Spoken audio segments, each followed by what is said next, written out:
Welcome everyone. I'm Matt, this is Desiree. We're here on Monday, September 25th, 2017 with your intermediate class recap. So today was all about momentum and how it relates to posting and connection. This was a little bit more of a follower-heavy day, but I think that ultimately it does benefit both sides because it makes the followers better able to follow all the crazy moves the leaders want to lead, which is good for everyone. So we started out talking about momentum, and more specifically the conservation of momentum. An object in motion stays in motion unless actually not by an outside force. In this case, the follower is the object, the outside force is the leader. We talked about this exercise before, but not all of us were here, and it's a great review. Basically, we face the same direction.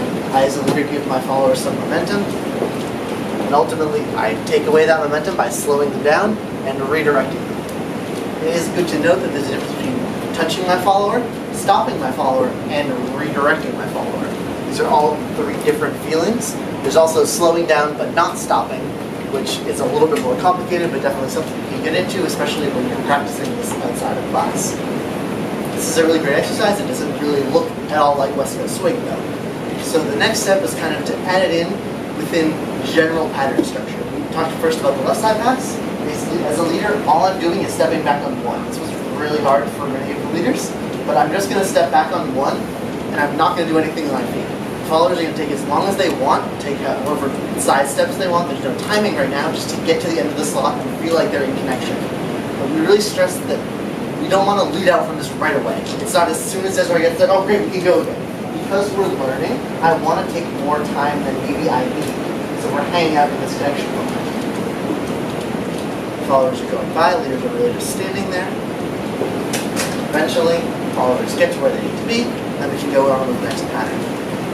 From there, we talked a little bit about frame, how I think of frame like a porcupine. So, I'm a normal porcupine. I have spines coming out of my back, squishy big parts on my belly. I want to protect that by curling them. But for West Coast swing, that's obviously not the frame I want to have. I want to be a reverse porcupine. So I think about pushing the spines out my front, and so the squishy big parts now on my back, and I'm trying to protect that. I want to let this relax a little bit, so I want to be able to breathe from this position. Some of us were a little bit too ready to protect our squishy big parts. Credit Conrad. So I want to be a little more relaxed with that frame, but still nice and open. This keeps me as a leader from having my arms get too far extended. What was happening a lot of times is because we're just standing there, it's very easy to just go, okay, you can have my shoulder, that's fine. And it also keeps followers from letting their arms go too far past them as we're going through this pass. So Desiree's going to rotate naturally as we go through this.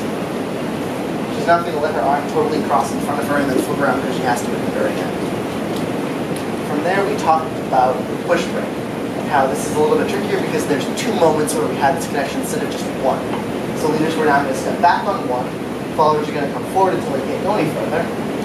So we're getting into compression, and then leaders are going to step forward on quote-unquote four, followers are going to go back until they can't go any further.